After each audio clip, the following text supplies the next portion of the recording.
नमस्कार दोस्तों।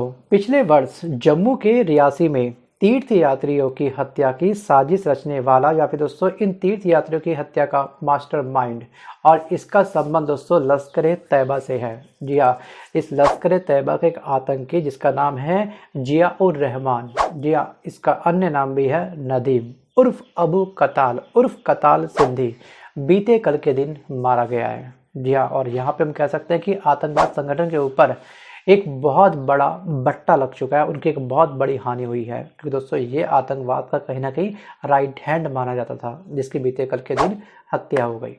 So that 2008 के मुंबई हमला का जो मास्टरमाइंड था और लश्कर तैयबा का संस्थापक और वैश्विक आतंकी हाफिज सईद के भी जी हाँ बीते कल के दिन घायल होने की खबर आई है, जिसका इलाज जी हाँ पाकिस्तान के या फिर रावलपिंडी के सैन्य अस्पताल में चल रहा था। जी हाँ, पाकिस्तान से आ रही दोस्तों खबरें फिलहाल अस्पष्ट हैं, कि दोस्तों ध्यान रखिएगा कि ये खबरें अगर जैसे ही सही तरीके से सच्ची खबरें सामने आएंगी ना, तो एक बहुत बड़ी अफरा तफरी का माहौल बन सकता है और जो आतंकवादी संगठन है उसका मनोबल ब्रेक हो सकता है। तो इसलिए अभी डायरेक्ट इस बात की पुष्टि नहीं करी गई है।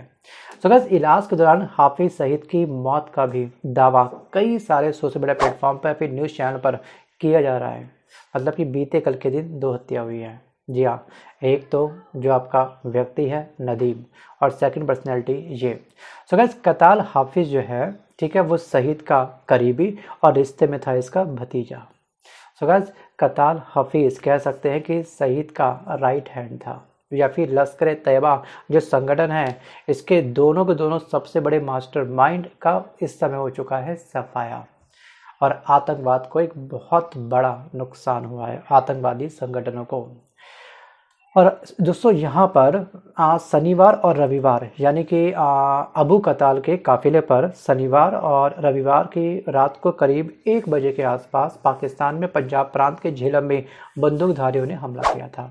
और उस वक्त दोस्तों वो गुलाम जम्मू कश्मीर से लौट रहे थे। जी हाँ, जो पाकिस्तान ऑक्यूपाई जो कश्मीर वाला एरिया है, ठीक है, वहाँ से कुछ मीटिंग करके शायद ये लौट रहे थे और हमले में कताल और उसके सहयोगी वहीं पर मारे गए, जबकि एक घायल को रावलपिंडी के सैन्य हॉस्पिटल में जिया लाया गया और कताल और उसके सहयोगी की मौत की पुष्टि हो चुकी है कि उनकी पक्का डेथ हो गई।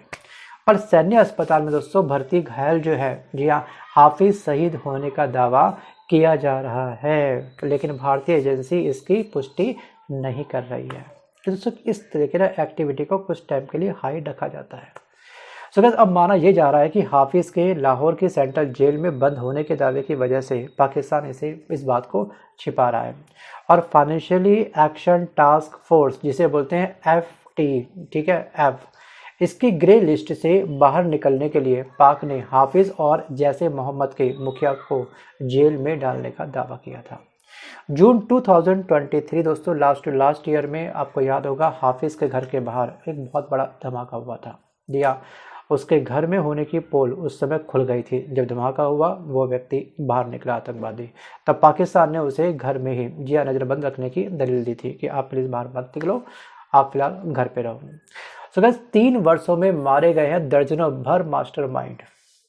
और जम्मू कश्मीर से जब से 370 हटा है और जम्मू कश्मीर में आपने देखा किस तरह से विधानसभा चुनाव संपन्न हुए थे। जी हाँ, जिसका रिजल्ट आया था 8 अक्टूबर को और उसके बाद एक नई सरकार बनी थी, ठीक है। लेकिन ये नई सरकार लगातार केंद्र सरकार के ऊपर ये दबाव बना रही है कि हमको एक अलग से राष्ट्र बना दो, हमको अलग से राज्य घोषित कर दो और हम अपना क्षेत्र अपने हिसाब से संभालना चाहते हैं। लेकिन ध्यान रखिएगा कि जम्मू कश्मीर वाले स्थान को अभी भी या केंद्र सरकार की आवश्यकता है, खासतौर पर डिफेंस को लेकर के। ये अभी इतना कैपेबल नहीं है कि अपना डिफेंस खुद संभाल सके और अभी भी जम्मू कश्मीर जैसे एरिया में दोस्तों आतंकवादी गतिविधियाँ हो रही हैं। वो अलग बात है कि इसमें एक बहुत तगड़ी गिरावट आई है, बट इसका अर्थ ये नहीं कि जल्दबाजी के चक्कर में हम आपको पूरा डिफेंस थमा दें कि संभाल लो अपने हिसाब से। जी हाँ, जो अभी दोस्तों जो नई सरकार बनी है ये लगातार जम्मू के जो विधानसभा सत्र चलते हैं हर बार यही डिमांड करती है कि हमको एक अलग से राष्ट्र घोषित कर दो या फिर हमको एक अलग से कोई राज्य बना दो, हम खुद देख लेंगे अपने हिसाब से, हमको केंद्र सरकार की आवश्यकता है ही नहीं। वो अलग बात है कि केंद्र सरकार इनकी बात को हर बार डिनाई कर रही है। फाइल वहाँ के राज्यपाल जी हाँ यहाँ पर भेज रहे हैं, लेकिन अभी हमने कोई भी साइन नहीं करा है। सो इसलिए ये कहीं ना कहीं जल्दबाजी होगी। जी हाँ, बस नई सरकार बनी हुई है, आपको 8 अक्टूबर से अब तक ढंग से पूरे 6 महीने भी ढंग से नहीं हो पाए हैं तुम लोगों को, 1 साल ढंग से नहीं हो पाया है, और आप अपने दम पर पूरा क्षेत्र संभालने का दावा कर रहे हो। मेरे पॉइंट से काफ़ी जल्दबाजी होगी। वीडियो को पॉज कर दोस्तों आप मुझे कमेंट जरूर करना कि वास्तविक रूप से केंद्र सरकार को, जी हाँ, जम्मू कश्मीर वाला जो एरिया है, जो वहाँ की सरकार है, ठीक है, और वो सरकार अपने अकॉर्डिंग संभाल सकते हैं, क्या उनको दे देना चाहिए या फिर अभी कुछ साल, 15 साल, 10 साल, 5 साल रुकना चाहिए। अब यहाँ पे जो ये कताल है, कताल से पहले सितंबर और दिसंबर 2023 में पाकिस्तान में अलग अलग घटनाओं में उसके सहयोगी रियाज अहमद उर्फ अबू कासिम और उर्फ जिया हंजला अदनाना भी मारा जा चुका है। और पाकिस्तान में पिछले 3 वर्षों में लश्कर, जैसे मोहम्मद और हिजबुल मुजाहिदीन समेत, जी हाँ, विभिन्न आतंकी संगठनों के दर्जनों भर से ज़्यादा आतंकी, ठीक है, जो भी कमांडर थे उसके, वो सब क्या हो गए हैं, हमले में मारे जा चुके हैं। तो ये हमारा एक बहुत बड़ा अचीवमेंट है और इससे हमें बहुत बड़ी हिम्मत मिल सकती है। लेकिन आतंकवादी संगठन का जो मनोबल है इन तमाम घटनाओं के बाद, खास तौर पर जो कल के दिन घटित हुआ है, उसके बाद इनका मनोबल बुरी तरीके से धराशायी हो गया है। अभी हाल ही में टेररिज्म इंडेक्स रिपोर्ट जारी हुई थी। उस रिपोर्ट के हिसाब से आप मुझको जरा बस ये बताइएगा कमेंट बॉक्स के माध्यम से कि सबसे ज़्यादा टेररिज्म किस देश के अंदर है। चलिए मैं आपको 2 देश गिनवाता हूँ, सीरिया और पाकिस्तान। सबसे ज़्यादा टेररिज्म किस देश के अंदर है? तो दोस्तों इसका राइट आंसर होगा पाकिस्तान 2nd नंबर पे है, जी इसकी रैंक 2nd है। और 3rd में कौन सा है आपका? सीरिया। पाकिस्तान के हालात ना सीरिया से भी काफ़ी बद से बदतर हो चुके हैं और वर्तमान में फाइनेंशियल क्राइसिस कितना है वो आपको बखूबी पता होगा। लगातार पाकिस्तान ट्राई कर रहा है कि मैं फिलहाल ब्रिक्स देश को ज्वाइन कर लूं, क्योंकि IMF ने अपने हाथ खड़े कर दिए कि हम आपको फाइनेंशियली, ठीक है, अब कोई भी लोन प्रोवाइड नहीं कर सकते हैं।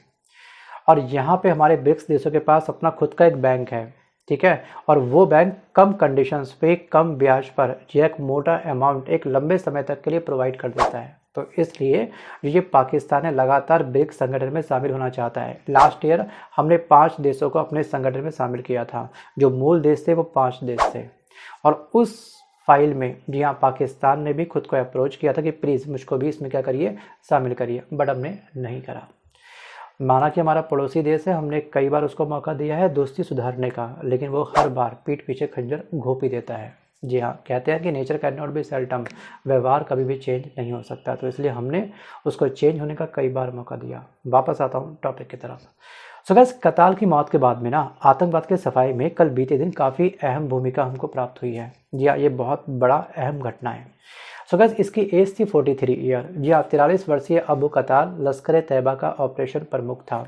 जितनी भी युवाओं की हायरिंग होती थी या फिर जितने भी युवाओं का ब्रेन वॉश करके दोस्तों ये अपने संगठन में उनको शामिल करवाता था, उनकी ट्रेनिंग का इंतजाम करता था। इनफैक्ट दोस्तों, जो गुलाम जम्मू कश्मीर है वहाँ पर जितने भी आतंकवादी पनप रहे हैं, जी हाँ, उनके लिए जो भी हथियार आएगा वो किस रूट से आएगा, ड्रोन के माध्यम से, सड़क के माध्यम से, पानी के माध्यम से, हवा के माध्यम से, A to Z, जी हाँ, सप्लाई को जी हाँ यही हैंडल करता था। सोचिए कताल, इस कताल की मौत के बाद में सप्लाई पर भी एक बहुत बड़ा, ठीक है, इनको नुकसान होगा। सो गाइस, ये नुकसान वैश्विक स्तर पर सभी देशों के लिए काफ़ी अच्छी बात है।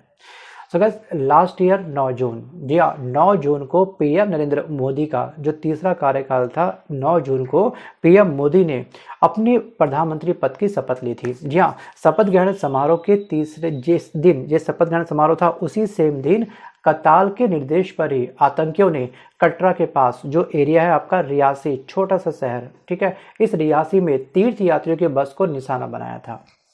सोचिए, ताबड़तोड़ फायरिंग हुई थी उसी दिन जिस दिन हमारे प्रधानमंत्री, ठीक है, मोदी जी अपने तीसरे कार्यकाल की शपथ ले रहे थे। और इस हमले पर 9 तीर्थ यात्री मारे गए थे और 1 दर्जन से अधिक घायल हुए थे।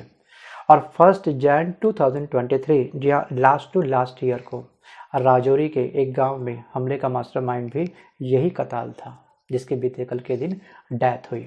और जम्मू क्षेत्र में सुरक्षा बलों पर कई बार हमले हुए हैं, ठीक है, जितने बार भी हमले हुए हैं उसके पीछे जी हाँ यही कताल था मास्टरमाइंड उन सभी घटना का, उन सभी हमलों का। और ये भी बताते हैं कि जो पुंछ और राजौरी क्षेत्र में, जी हाँ, इस कताल का एक व्यापक नेटवर्क था। कई लोगों का ब्रेन वॉश करके इसने ट्रेनिंग दी उन सभी युवाओं को और उन सबकी पोस्टिंग करी, ठीक है, आतंकवाद के रूप में। और बीते कल के दिन जो ये कताल की डेथ हुई है, जी हाँ, इसकी डेथ जम्मू कश्मीर के लिए एक बहुत बड़ा वरदान साबित हो सकती है। सो गैस, आतंकवाद का इस स्पीड से जो खात्मा हुआ है, इतिहास के पन्नों में कभी भी आतंकवाद की समाप्ति को लेकर के ये स्पीड कभी भी नहीं देखी गई है। पहली बार बीते कल के दिन इतिहास में ऐसी पहली बार हुआ है कि बहुत ही बड़ी संख्या में बहुत बड़े बड़े मास्टरमाइंड जी हाँ मारे गए हों। सो गैस, आज के इस वीडियो में बस के लिए इतना ही। जी हाँ, मिलता हूँ जल्द एक नए वीडियो के साथ, तब तक के लिए धन्यवाद। बट वीडियो को पॉज करके कमेंट जरूर करिएगा आप मुझे कि आखिरकार अगर आप भारत के प्रधानमंत्री होते तो क्या जम्मू कश्मीर की सरकार की जो डिमांड है कि हमको इंडिपेंडेंस अपना बना दो, हम इंडिपेंडेंट अपना डिसीजन लेना चाहते हैं अपने क्षेत्र के अंदर, चाहे वो डिफेंस का हो या फिर अन्य एक्टिविटी क्यों ना हो, अगर आप भारत के प्रधानमंत्री होते मोदी, तो क्या उनकी बातों का अपमान करके उनको उनके हिसाब से चलने देते? खास तौर पर ध्यान रखिएगा कि जम्मू कश्मीर में अभी भी आतंकवादी एक्टिविटी बहुत अधिक है। जी हाँ, वो सरकार अभी इतनी कैपेबल नहीं है कि अपने दम पर अपना डिफेंस संभाल सके। डेप्थ में रिसर्च करिए, अच्छे से विचार करिएगा, उसके बाद ही आप मुझे कमेंट करिएगा। तो बस मिलता हूँ जल्द एक नए वीडियो के साथ, तब तक के लिए धन्यवाद।